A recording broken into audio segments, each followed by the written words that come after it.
Hello friends, खम्मागणी नमस्कार। कैसे हैं आप सभी? चाणक्य क्लासेज के डिजिटल प्लेटफॉर्म पर मैं मासूदा परवीन आप सभी का हार्दिक स्वागत व अभिनंदन करती हूँ। दोस्तों, हम पढ़ रहे थे भारतीय इतिहास और आज का हमारा टॉपिक रहेगा मौर्य वंश। मौर्य वंश एक ऐसा समय जब हिंदुस्तान में राजनीतिक एकीकरण की शुरुआत हुई, साथ ही साथ पूंजीवाद कैपिटलिज्म का प्रारंभ भी इसी समय में होता है। मौर्य काल जो हम पढ़ने जा रहे हैं, मौर्य काल को हम अलग अलग खंडों में पढ़ेंगे। जैसे पहले हम मौर्यकालीन जो इतिहास की जानकारी के स्रोत के बारे में पढ़ेंगे, उसके बाद हम यहाँ के प्रमुख राजवंश के बारे में पढ़ेंगे, तत्पश्चात प्रशासन और फिर कला और संस्कृति के बारे में पढ़ेंगे। तो शुरू करते हैं अपनी क्लास मौर्य वंश से। मौर्य वंश पढ़ने से पहले अपने विद्यार्थियों के लिए कुछ कहना चाहूंगी। खोल दो पंख मेरे कहता है परिंदा, खोल दो पंख मेरे कहता है परिंदा, अभी और उड़ान बाकी है, जमी नहीं है मंजिल मेरी, अभी तो पूरा आसमान बाकी है।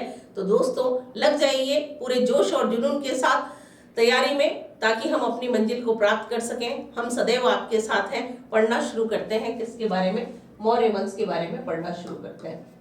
तो देखिए, मौर्य वंश जो है इसका समय रहता है 322 ईसा पूर्व से लगा करके 184 ईसा पूर्व, और कई स्थानों पर आपको 185 ईसा पूर्व भी लिखा हुआ मिलता है।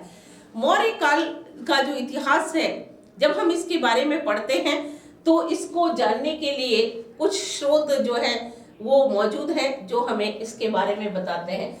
तो अगर आप मौर्यकालीन इतिहास के स्रोत पढ़ना चाहते हैं तो देखिए, स्रोत जो है कितने भागों में बंटे हुए हैं। एक तो आपके आता है पुरातात्विक स्रोत। एक तो आपके कौन सा है दोस्तों? पुरातात्विक स्रोत। दूसरा आपके आता है साहित्यिक स्रोत। ये दो आपके क्या है? स्रोत हैं जो हमें क्या कर रहे हैं? मौर्य वंश के बारे में जानकारी देते हैं। पुरातात्विक स्रोत में हम पढ़ते हैं अभिलेख। इसके अंदर क्या आता है? पहला अभिलेख, इसको हम कहते हैं इंस्क्रिप्शंस। अभिलेख जो है किसी भी शासक की राजनीतिक, धार्मिक, आर्थिक समस्त जो है जो विषय है उनके बारे में जानकारी देता है। तो यहाँ पर हमें किस किस के अभिलेख जो है जानकारी दे रहे हैं मौर्य काल के बारे में? एक तो दे रहे हैं अशोक के अभिलेख, और दूसरा जो शासक है वो है रुद्रदामन। रुद्रदामन का जूनागढ़ अभिलेख।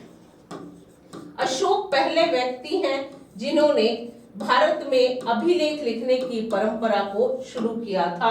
अशोक को अभिलेख लिखने की प्रेरणा ईरान के शासक दारा प्रथम से मिली थी, और अशोक के बाद जो शक शासक थे रुद्रदामन, वो उन्होंने जूनागढ़ अभिलेख जो लिखा है वो भी क्या है? जानकारी का स्रोत है, क्योंकि रुद्रदामन का जूनागढ़ अभिलेख जो है उससे हमें ये पता चलता है कि सौराष्ट्र में जो सुदर्शन झील थी उसका निर्माण किसके द्वारा करवाया गया था? चंद्रगुप्त मौर्य के गवर्नर पुष्यगुप्त वैश्य के द्वारा करवाया गया था। तो पुरातात्विक स्रोतों में पहला तो रहता है अभिलेख। दूसरा आप पढ़ते हैं तो क्या आता है दोस्तों? सिक्के। सिक्के, कॉइन्स जो है ये भी क्या है? जानकारी का स्रोत है। इस समय सिक्के चलते थे, पंचमार्क या आहत सिक्के चलते थे। फिर उसके बाद थर्ड जो आप पढ़ते हैं स्मारक। स्मारक में महल, किले, मंदिर वगैरह आते हैं, जिसमें आप पढ़ते हैं पटना के पास कुम्हरार नाम का एक स्थान है। वहां पर लकड़ी के महल जो किसके थे? चंद्रगुप्त मौर्य के थे, उनका साक्ष्य मिला है। ये पुरातात्विक स्रोत की लिस्ट है। और इस बार हम जो पढ़ेंगे वो है साहित्यिक स्रोत। साहित्यिक स्रोत में चाणक्य की पुस्तक जो है उसका नाम आता है अर्थशास्त्र। अर्थशास्त्र जो है चाणक्य द्वारा रचित है। चाणक्य चंद्रगुप्त मौर्य के प्रधानमंत्री थे, उनके मित्र, पथ प्रदर्शक और सलाहकार थे। चाणक्य ने अपनी पुस्तक लिखी है अर्थशास्त्र। ठीक है, तो अर्थशास्त्र जानकारी का जो है स्रोत रही सबसे बड़ा। अर्थशास्त्र का प्राचीन समय में भी उतना ही इंपॉर्टेंस था जितना कि आज है। इसमें नीति शास्त्र बताया है, राजा के कार्य, राज्य के अंग वगैरह सभी कुछ इसमें बताए गए हैं। चाणक्य की पुस्तक अर्थशास्त्र के अलावा अगर आप पढ़ते हैं तो विशाखा दत्त की मुद्रा राक्षस। विशाखा दत्त ने पुस्तक लिखी है, कौन सी? मुद्रा राक्षस। विशाखा दत्त ने दोस्तों दो पुस्तकें लिखी थी। एक तो मुद्रा राक्षस लिखा था और एक आपके लिखा था देवी चंद्रगुप्तम। तो मुद्रा राक्षस ही हम क्यों बता रहे हैं, क्योंकि देवी चंद्रगुप्तम जो है गुप्त काल के शासक चंद्रगुप्त के से रिलेटेड थी और मुद्रा राक्षस किससे रिलेटेड है, मौर्य वंश से रिलेटेड है। फिर यहाँ पर आप पढ़ते हैं शूद्रक का एक जो ग्रंथ है मृच्छकटिकम, जिसका अर्थ होता है क्या, मिट्टी की गाड़ी। मृच्छकटिकम अर्थात मिट्टी की गाड़ी, यह जो है किसके द्वारा लिखी गई, शूद्रक के द्वारा। मृच्छकटिकम मिट्टी की खिलौना गाड़ी, इससे भी क्या है, मौर्य वंश के बारे में जानकारी मिलती है, हालांकि है ये भी गुप्त काल का। फिर आप पढ़ते हैं जैन साहित्य। जैन साहित्य की यदि बात करते हैं तो भद्रबाहु ने लिखा था, हेमचंद्र सूरी ने लिखा था परिशिष्ट पर्वन और भद्रबाहु ने लिखा था कल्पसूत्र। ये दोनों आपके क्या है, मौर्य काल के बारे में हमें जानकारी देते हैं। अगर आप इनका स्क्रीनशॉट लेना चाहते हैं तो ले सकते हैं दोस्तों। ये आपके साहित्यिक स्रोत हैं और ये आपके जो है पुरातात्विक स्रोत है। इसके अलावा अगर आप चाहते हैं तो बौद्ध साहित्य भी है, बौद्ध साहित्य भी जानकारी का स्रोत है।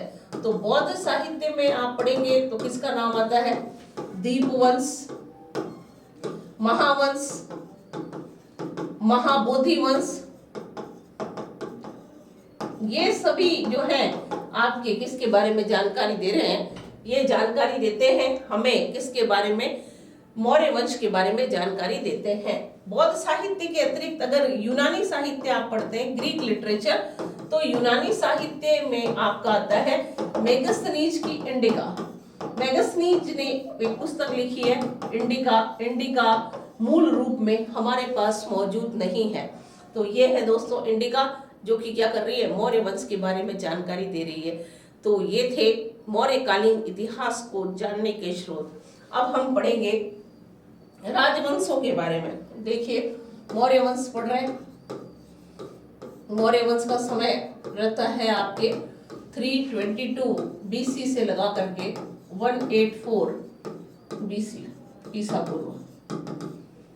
अब मौर्य वंश में शासक कौन कौन से थे, तो देखिए दोस्तों मौर्य वंश में सबसे पहला शासक कौन रहता है, चंद्रगुप्त मौर्य। चंद्रगुप्त मौर्य के बाद रहते हैं बिंदुसार और बिंदुसार के बाद रहते हैं अशोक। अशोक के बाद आप पढ़ते हैं जालोक, दशरथ, शालीशुक, संप्रति, बृहद्रथ, इन सभी के बारे में। तो सबसे पहले पढ़ेंगे चंद्रगुप्त मौर्य के बारे में। चंद्रगुप्त मौर्य का समय रहता है 322 बीसी से 322 ईसा पूर्व से 198 बीसी, सॉरी 298 बीसी, 298 ईसा पूर्व। ये समय किसका है, चंद्रगुप्त मौर्य का समय रहता है। अब देखिए चंद्रगुप्त मौर्य के लिए हम पढ़ते हैं कि चंद्रगुप्त मौर्य मौर्य वंश का संस्थापक था। चाणक्य की मदद से इन्होंने क्या किया है, मदद से एक नया वंश स्थापित किया। उस वंश का नाम क्या है, मौर्य वंश। चाणक्य जो हैं इनके बारे में थोड़ा सा पढ़ लेते हैं। इनका नाम है कौटिल्य, इनका ही नाम क्या है, विष्णुगुप्त। इनका मूल नाम था विष्णुगुप्त, जो है क्या बताया गया, इनके फादर का नाम था चाणक्य, इसलिए चाणक्य कहलाए। कुटिल गोत्र में पैदा होने के कारण कौटिल्य कहलाए। चाणक्य उस समय जो एक बहुत ही प्रसिद्ध यूनिवर्सिटी थी, विश्वविद्यालय था, जो कि शिक्षा का सबसे बड़ा केंद्र था, तक्षशिला विश्वविद्यालय में आचार्य के पद पर कार्यरत थे। ऐसा बताया जाता है कि उस समय भारत में महाजनपद युग चल रहा था। 16 महाजनपद थे। मगध सबसे शक्तिशाली जो महाजनपद था और मगध पर नंद वंश का शासन था। अब देखिए स्थिति क्या रहती है, ये हुआ कि इस टाइम में एक बंदे ने हिंदुस्तान पर आक्रमण किया। जब धनानंद क्या था, भारत का शासक था, उस समय किसका आक्रमण होता है, सिकंदर ने आक्रमण किया है। कहां पर, धनानंद पर।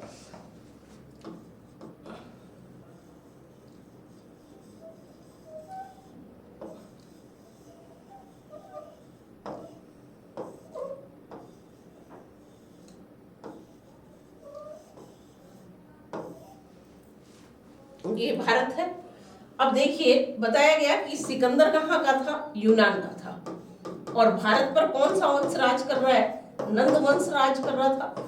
नंद वंश का शासक कौन है, धनानंद है। सिकंदर जो कि कहाँ से आए, यूनान से। ये देखिए भारत है, इसके पास ये पाकिस्तान, फिर अफगानिस्तान आता है, फिर ईरान आएगा और फिर क्या आएगा, यूनान आएगा। तो सिकंदर जो था वह खुद को विश्व विजेता कहता था और पूरी दुनिया को जीतना चाहता था। और सिकंदर ने पहले कहाँ पर आक्रमण किया, ईरान पर आक्रमण किया। ये कहाँ से आया, यूनान से। और ईरान जो था, ईरान में कौन थे, ईरान का शासक था दारा फर्स्ट, दारा प्रथम, या जिसे हम क्या कहते हैं, डेरियस कहते हैं। दारा प्रथम और डेरियस सेम पर्सन है। तो दारा प्रथम जो है, किसी जमाने में लोग उनके बारे में भी कहा करते थे कि ये ईश्वर का पुत्र है, इसे कोई नहीं हरा सकता है। लेकिन अलेक्जेंडर यानी सिकंदर ने दारा को हरा दिया और इस मिथक को तोड़ दिया। सिकंदर के आक्रमण का खतरा भारत पर हो सकता था, इसलिए धनानंद जो है राज कर रहे थे उस समय। चाणक्य उनके समकालीन थे। चाणक्य के मन में ये विचार आया कि जो क्या है, सबसे पावरफुल वहाँ जनपद मगध है, वहाँ के शासक धनानंद से बात करनी चाहिए। भारत क्या करेगा, एकजुट होकर, यानी सारे महाजनपद एक साथ मिलकर जो है विदेशी शक्ति का सामना करेंगे और फिर हम क्या करेंगे, भारत को बचा लेंगे। इसलिए क्या करते हैं, चाणक्य धनानंद से मिलने आए और उनसे बातचीत की, लेकिन धनानंद उनसे जो है प्रभावित नहीं हुए या उनको उनकी बात पसंद नहीं आई। धनानंद ने क्या किया, चाणक्य को बेइज्जत करके वहां से निकाल दिया। अपने अपमान का बदला लेने के लिए चाणक्य ने क्या कसम खाई कि मैं क्या करूंगा, नंद वंश का समूल नष्ट कर दूंगा। और चाणक्य को ऐसा लगता है कि विदेशी शक्ति से पहले हमें अपने देश में ऐसे लोगों से निपटना पड़ेगा। चाणक्य भारत भ्रमण पर निकले। पूरे भारत में जो है घूमने के बाद चाणक्य अंत में वापस कहाँ पर पहुंचते हैं, मगध ही पहुंच गए। और बताते हैं कि फिर इनकी मुलाकात किससे होती है, चंद्रगुप्त मौर्य से होती है। चंद्रगुप्त मौर्य क्या कर रहे थे, यह एक खेल खेल रहे थे जिसका नाम क्या था, राजकलिकम। राजकलिकम का अर्थ होता है राज दरबार लगाना। चंद्रगुप्त मौर्य को अपने साथियों के साथ खेलते हुए जब उन्होंने देखा, उस बालक की नेतृत्व क्षमता ने चाणक्य को बहुत ज्यादा प्रभावित किया। और ऐसा लिखा गया है कि चाणक्य ने एक शिकारी से इस बालक को खरीदा और कई स्थानों पर लिखा है कि उसकी माता जिसका नाम क्या था, मुरा, उससे इस बालक को मांगते हैं और इसे अपने साथ लेकर चले जाते हैं। ऐसा बताया गया है कि 9 साल तक इस बालक को दंड, राजनीति, नीति सबकी शिक्षा देकर उन्होंने ट्रेंड किया। और उसके बाद चंद्रगुप्त मौर्य ने क्या किया, एक छोटी सी सेना तैयार की और फिर क्या करते हैं, मगध पर आक्रमण करते हैं। तो दोस्तों, अब हम जो पढ़ रहे हैं किसके बारे में पढ़ रहे हैं, चंद्रगुप्त मौर्य के बारे में पढ़ रहे हैं। चंद्रगुप्त मौर्य सबसे पहले कहाँ पर आक्रमण करता है, मगध पर आक्रमण करता है। मगध पर आक्रमण करते हैं तो देखिए यह समय रहता है 323 ईसा पूर्व का। प्रथम अभियान क्या हो जाता है, असफल हो जाता है। इस अभियान में यह असफल रहे। असफल होने के पश्चात जब चाणक्य और चंद्रगुप्त मौर्य वापस लौट रहे थे तो रास्ते में रात हो जाती है, एक जंगल दिखाई देता है और वहां से गुजरना पड़ा इन्हें। वहां एक महिला जो थी झोपड़ी में रहती थी, उस महिला के घर जाते हैं और इन्होंने शरण मांगी। उस महिला ने इन्हें शरण दी और रात्रि में उन्हें भोजन दिया। जब ये लोग भोजन कर रहे थे और साथ में उस महिला का बेटा भी इनके साथ भोजन कर रहा था, उस बालक का हाथ जल जाता है। उसकी माँ ने उसे कहा कि तुम चंद्रगुप्त की तरह मूर्ख हो। चाणक्य और चंद्रगुप्त स्तब्ध रह गए। चाणक्य जो है उन्हें लगा कि ये क्या हुआ और चंद्रगुप्त को गुस्सा आ जाता है। चाणक्य ने उन्हें समझाया कि सुनो, ये महिला क्या कह रही है। तब उन्होंने सुना कि वह महिला अपने पुत्र से कह रही थी कि खाना बीच में देर से ठंडा होता है और किनारे पहले ठंडा होता है, इसलिए तुम्हें बीच में से खाना न खाकर किनारे से खाना खाना चाहिए था। जैसे कि चंद्रगुप्त मौर्य ने भी यही गलती की है। उसने क्या किया है, डायरेक्ट राजधानी पर आक्रमण किया है। उसे भी सीमावर्ती क्षेत्रों को जीतते हुए राजधानी की ओर बढ़ना चाहिए था। तब जाकर क्या होता है, हुआ ये कि इससे सीख लेकर ये लोग वहां से निकलते हैं और फिर ये लोग सेना तैयार करते हैं। यहाँ पर जो सेना थी, जस्टिन उसे क्या कहता है कि यह सेना किसकी थी, डाकुओं की सेना थी। ये लोग वहां से निकल पड़ते हैं। उसके बाद ये देखिए समय 323 ईसा पूर्व का है। अब आप पढ़ोगे चंद्रगुप्त के विजय अभियान। विजय अभियान में सबसे पहले इनकी विजय आती है पंजाब विजय। पंजाब जो है, पंजाब को इन्होंने जीता और अपनी सेना तैयार की, और ऐसा लिखा गया है इनकी सेना बहुत बड़ी हो जाती है, और मगध पर राज करने से पहले गंधार पर भी राज कर चुके थे। 6 लाख की सेना हो जाती है। पंजाब विजय किया। पंजाब के बाद इन्होंने किसको जीता है, मगध को जीता है, मगध विजय। अब ये कौन से सन में आता है, मगध विजय आती है 322 ईसा पूर्व में। इसको छोड़ दीजिए, ये वाला तो क्या हो गया है, असफल। इस बार इनको सफलता मिलती है। धनानंद की हार हुई और चंद्रगुप्त की जीत होती है। इसके बाद इनका राज्याभिषेक, चंद्रगुप्त मौर्य का राज्याभिषेक कौन से सन में हो रहा है, इनका राज्याभिषेक होता है 322 ईसा पूर्व में। ये इनका राज्याभिषेक हो गया। इसके बाद आप पढ़ते हैं विजय अभियान में, तो एक आता है आपके सौराष्ट्र विजय। सौराष्ट्र विजय की जब हम बात करते हैं दोस्तों, तो क्या बताया गया, सौराष्ट्र गुजरात। यहाँ पर ऐसा कोई भी डिस्क्रिप्शन नहीं मिलता, ऐसा कोई उल्लेख नहीं मिलता है कि भाई युद्ध हुआ तो कौन से साल हुआ या कौन से सन में हुआ, वहां का शासक कौन था, ऐसी कोई जानकारी नहीं मिलती है। लेकिन रुद्रदामन का जूनागढ़ अभिलेख, उससे ये जानकारी मिलती है कि सौराष्ट्र में एक झील बनी थी जिसका नाम क्या है, सुदर्शन झील। और सुदर्शन झील का निर्माण किसके द्वारा करवाया गया, ये जो सुदर्शन झील है इसका निर्माण कौन करवाते हैं, पुष्यगुप्त वैश्य ने करवाया। पुष्यगुप्त वैश्य जो है चंद्रगुप्त मौर्य के क्या थे, गवर्नर थे, यानी उसका राज्यपाल था। इट मींस कि यह क्षेत्र किसके अधीन था, चंद्रगुप्त मौर्य के अधीन था। इसी तरह हम पढ़ते हैं दक्षिण भारत विजय के लिए, तो तमिल ग्रंथ जो है अहनानूर और मुरनानूर जो है, उससे ये जानकारी मिलती है कि दक्षिण भारत तक का क्षेत्र किसके अधीन था, चंद्रगुप्त मौर्य के अधीन था। तो दोस्तों पंजाब इनके अंडर में है, मगध इनके पास था, मगध तो राजधानी हो गई, सौराष्ट्र गुजरात था, दक्षिण भारत भी किसके अंडर में था, चंद्रगुप्त मौर्य के अंडर में था। अब देखिए चंद्रगुप्त मौर्य के समय एक इम्पोर्टेंट जो चीज होती है वो रहता है सेल्यूकस के साथ युद्ध। सेल्यूकस के साथ जो युद्ध होता है उसका समय रहता है 305 ईसा पूर्व।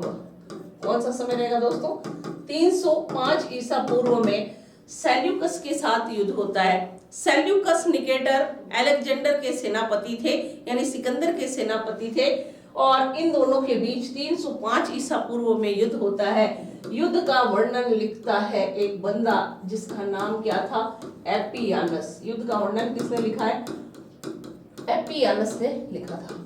किसने लिख दिया, एपियानस ने लिख दिया। एपियानस ने क्या किया, युद्ध का वर्णन लिखा है। इस युद्ध में विजेता कौन रहते हैं, इन दोनों के बीच जो युद्ध हुआ है चंद्रगुप्त मौर्य विजयी हुए, और इन दोनों के मध्य एक संधि होती है। A treaty was signed between Chandragupta Maurya and Seleucus Nicator. इस संधि की 4 शर्तें थी, उसमें से पहली शर्त क्या थी, सेल्यूकस क्या करते हैं, सेल्यूकस ने 4 प्रांत चंद्रगुप्त मौर्य को दिए। किसको दिए हैं, 4 प्रांत चंद्रगुप्त को दिए, चंद्रगुप्त मौर्य को दिए। अब वो 4 प्रांत कौन से हैं देखिए, इसमें था एरिया, अराकोशिया, जेड्रोसिया,